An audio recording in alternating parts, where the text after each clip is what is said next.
இயேசுவின் சீஷர்கள் மனசரை பார்த்து கேட்ட கேள்விகளில் ஒன்று ரோமர் 9:14 தேவனிடத்தில் அநீதி உண்டென்று சொல்லலாமோ என்று கேட்டார்.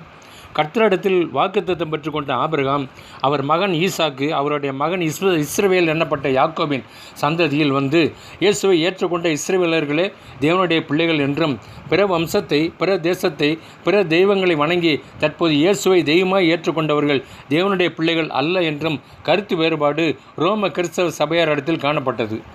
அது தவறு என்று அப்போஸ்தலனாகிய பவுல் கீழ்க்கண்டவாறு விளக்கம் அளித்தார். குழந்தை இல்லாமல் இருந்த ஆபிரகாமுக்கு ஒரு குழந்தை வருவாய், உன் சந்ததி ஆசீர்வதிக்கப்படும் என்று கர்த்தர் வாக்கு உரைத்தார்.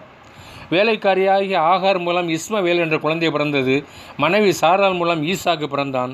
இருவரில் இஸ்மவேல் மாம்சத்தின்படியான பிள்ளை என்றும் ஈசாக்கு வாக்குத்தத்தின்படியான பிள்ளை என்றும் குறிப்பிடப்பட்டு ஈசாக்கு ஆசீர்வதிக்கப்பட்டான். ஈசாக்குக்கு ஏசா யாக்கோபு என்று 2 பிள்ளைகள் பிறக்கும் முன்பே ஏசா யாக்கோபுக்கு ஊழியம் செய்வான் என்று கடவுளால் சொல்லப்பட்டது. அதன்படி யாக்கோபை சிநேகித்து ஏசாவை வெறுத்தார். ஆகையால் நாம் என்ன சொல்லுவோம்? தேவனிடத்தில் அநீதி உண்டென்று சொல்லலாமா? சொல்லக்கூடாது.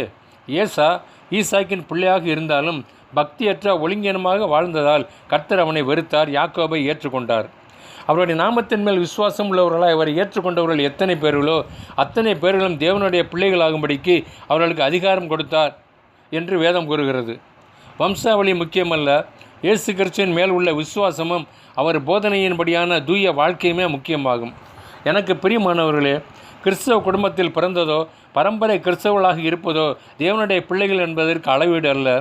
பாவங்களை அறிக்கையிட்டு மனம் திரும்பி தேவன் பிரியப்படும்படியான நற்பண்புகளுடனும் நற்குணங்களுடனும் நல்ல ஒழுக்கங்களுடனும் சிந்தனைகளுடனும் நடத்தைகளுடனும் தூய வாழ்க்கையை வாழ வேண்டும். நீ எப்படி காட்சியளிக்கிறாய் என்பதல்ல, எப்படி சாட்சியாய் வாழ்கிறாய் என்பதே தேவன் கவனிக்கிறார்.